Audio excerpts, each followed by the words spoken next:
Lähme esimese külalise juurde. Palun siia, Aarne. Võta istet. Tere. Tere, Aarne. Tere. Sina oled Aarne Janek Lauri vanem vend. Peab paika, jah. Sa jäid eelmisel nädalal üksi, ilma vennata ja sugulaseta.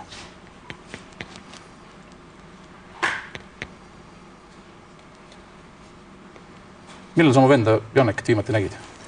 See oli jõuluõhtu, selline klassikaline ilus jõuluõhtu. Käisime külas ja mängisin lastega ja kallistasin venda ja... Mitte mingisuguseid? Jah, mõnikord öeldakse, et kõige lähemat inimest on kõige raskem läbi näha mõnikord, kui tal midagi sügavalt seal põues juba, ma ei tea, põksub sellist sinna negatiivsuse poole.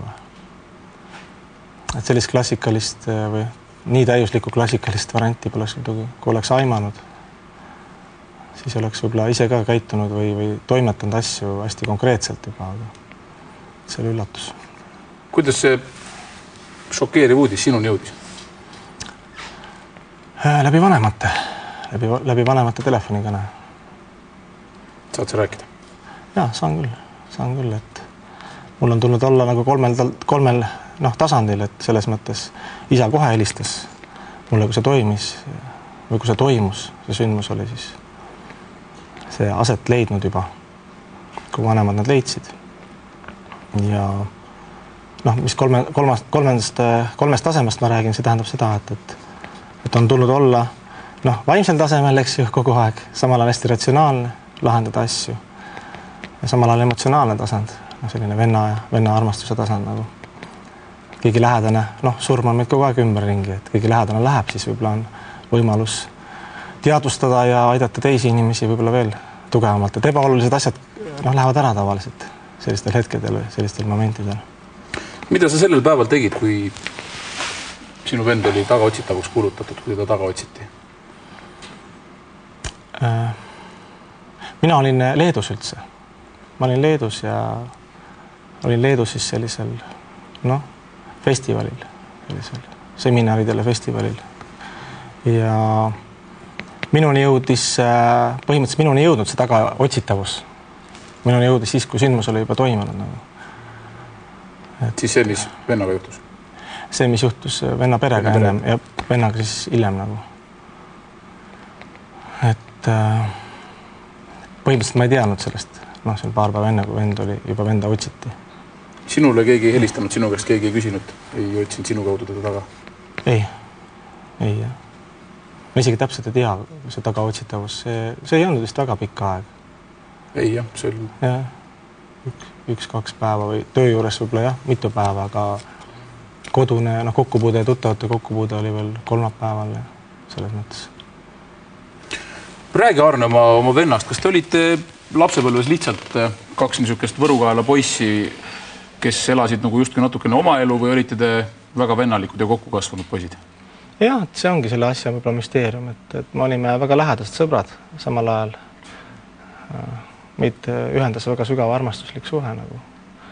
Usaldus, kõik sellised asjad. Aga eks meil kõigil jääb mingi osa meist, võib-olla mõni avab seda kõige sügavamat osa kõige lähematega, mõni võib-olla ei ava seda kõige lõplikumat osa nagu. Et ju tal siis see sõna nagu nii tuleb siia mängu, see mängurlus, eks ju, millega ta võitles ja mida aitasime tal võidelda ja nii palju, kui me suutsime, et ju see sai ikka lõpuks, sul on piinlik, sa oled, eks ju, pereinimene, sul on töökoht, sul on ilus kõik, et mingi aeg sa võib-olla hakkad juba, seda niivõrd oskuslikult varjama nagu, püüad varjata, et sul on piinlik kõige ees, kõik on usu võib-olla kaadanud juba peenel tasandil. Et ma arvan, et saatuslikuks sai ikkagi see nagu konkreetne hasartmängu sõltuvus. Arvad sa, et võivad seal taga olla mingid väga suured võlad? See asi oli kestnud kuskil võib-olla 4 aastat või niimoodi, et need võlad, nende võlgadega me olime halvas mõttes harjunud, et neid kinni maksma ja aidata nii palju, kui saab ja need summad tavaliselt, nad ei küündinud, nagu me oleme klassikaliselt kuulnud siin, mõned siin mängijad miljonid maha, et nad ei kuulnud sinna nagu. Kuid praegu ei oska öelda selles mõttes, et nüüd selle konkreetse sündmuse või siis selle miks see sündmus juhtus, need võlad, eks ju, seda suurust ei oska praegu küll öelda nagu, sest ei ole mingit, keegi pole meiega ühendust võtnud nagu. Aga kui palju sina oled oma vennale nii-öelda võlgade katteks raha pidanud välja käima? Minu poolt põhiliselt nagu ikkagi vanemad, noh, võib-olla seal liisingute näol ja nii ja naa. Mina nagu vabakutseline ja mul siis nagu sellised 100 000, et mul nagu ei ole seda kunagi võtta, eks ju, seda enam, et siin erinevad projektid ja asjad. On su vanematel siis võtta selline? Ei, no ma räägin, et liisingutega põhimõtteliselt, et ega sellist raha pole kellelgi niimoodi kohe, et vabalt võtta, et kõik on alati inimestel siin linnas, kõik see asjade maailm, see liisingute maailm, et kõik võtavad liisingud ja kõik on nagu nii juba majad ja autod või korterid on kõik liisingute all ja siis võetakse siis kas väike liisinguid või natuke suuremad liisingud ja sellega siis niimoodi on püütud siis mätsida seda nagu.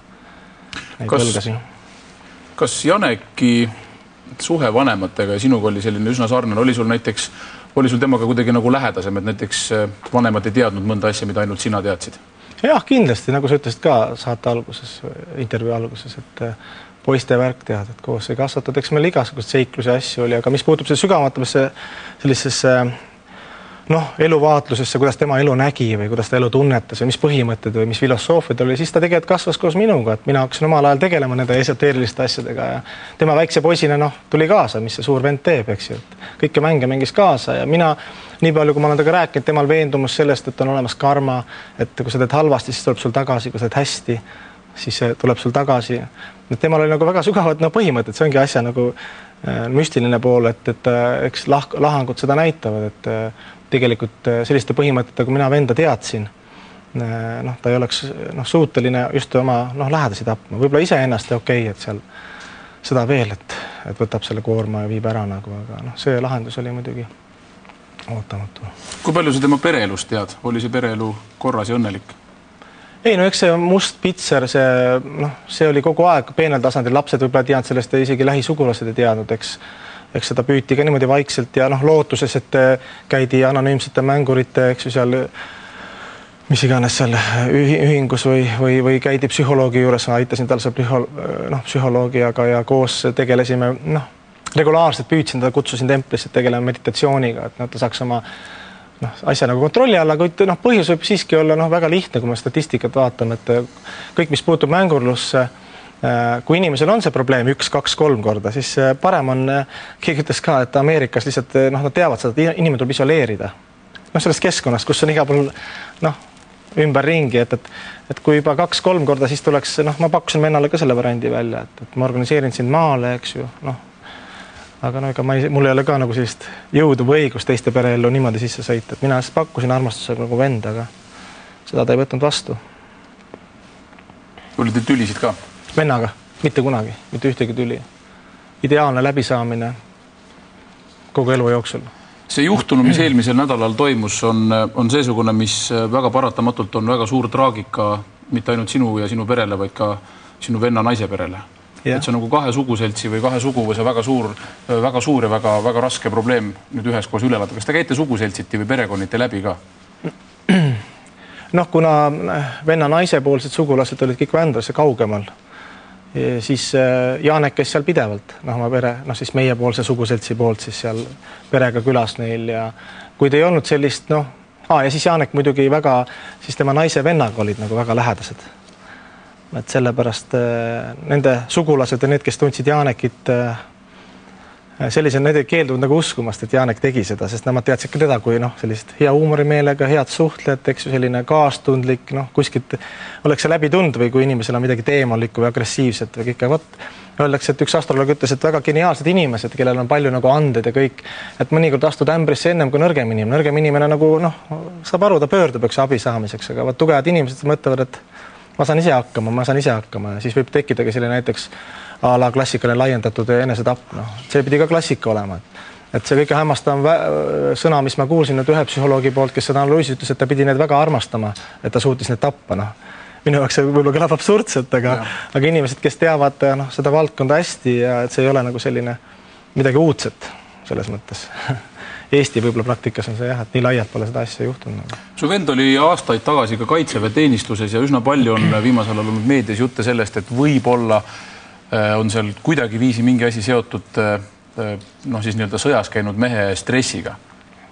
On see sinu meelest paika pidav? ei ole, noh, selles mõttes, et loomulikult mina esindasin absoluutset tõde. Et võib-olla siin segavad minu venna emotsioonid ja kõik, aga nii palju, kui mina olen temaga rääkinud sõjaväe teemadel, vastupidi, ta tahtis areneda ja edasi minna. Pigem see saatuslikuks see, et miks ta sõjaväest ära tuli, et tal juba oli see sama probleem. Ja loomulikult selliste probleemide inimesed see on aru saadav, et ei saa ju riiklik saladused ja relvad ja kõik, et ei saa selline inimene olla selliste asjade juures nagu. Et kõik, mis puutus sõjaväkke seal ja kui ma olen rääkinud inimeste, kes tal juhuslikult tee peale sattunud, kõik see ideaalne, kõik on nagu okei, õnnelik, tegutseb, meeldib, eks ju, õpib, täiendab ennast, eks ju. Selles mõttes tal ei olnud kunagi, ta oleks mulle kordagi pärast Kosovot maininud, et tead, me rääkisime pärast Kosovot ka, et kallis vend, et tead, see oli ikka et mul sõitis katus, ei, mingid sellised probleeme on absoluutselt, et ma nagu ei näe üldse sõjaväe poolt. Pigem see, et võib-olla sõjaväe kontingendid oli siis mingid inimesed, kes omal ajal ka olid juba mängurusega seotud või kuidagi, et seal ikka sõbrad friendidega algus sai see võib-olla niimoodi alguseks sai alguse, et käidi seal natuke mängiti. Nojah, et siin on selliseid versioone ka olnud ja ilmselt see peab paika, sest kellegi, keda ju seda maitset alustas või kuidagi sai selle maitse kellegiga koos. Ta ei hakanud ju, et jah. Sa oled Aarne Krishnaiit. Jah, rahvas nimetab Krishnaiidiks seda. Aga ütle Aarne, kuidas ühte Krishnaiiti tema jumalad ja tema lähedased ja sõbrad lohutavad ja aitavad niisuguse olukorras, nagu sina praegu oled? Jah, et meil on olemas transcendentaalsed teadmised, räägivad, et hing on igavene nagu ja keha on nagu ajutine, et surma meil kogu aeg ümber. Et me siin üks sõber ütles ka, et ütle kindlasti televisioonis. Ma nii ekstreemne ei ole, et iga päev tapetakse abordiga, eks ju, 100 000 lapsi, et inimesed on sellised külmutuskapid on meil tegelikult nagu liha täis, loomad, kelle nagu närvisüsteem ja samamoodi kannatust täis, aga õnneks me teame, et hing on igavene ja kui sul on teadmised sellest, mis on hing, mis on peenkeha ja jämekeha, siis sa saad nagu selle teadmisega sellest välja, aga see ei tähenda, et inimene kuidagi midagi valesti teeb või kellelegi halba teeb, et ta ei maksa selle eest. See kehtib ka minu venna puhul. Ükskõik, mis seisundis seda tegi, eks ju. Mina armastan teda tingimusteta, nagu ema armastab last ja vennad, eks ju, selles mõttes. Aga kui ta seda tegi, siis ta peab selle eest ka maksma nagu.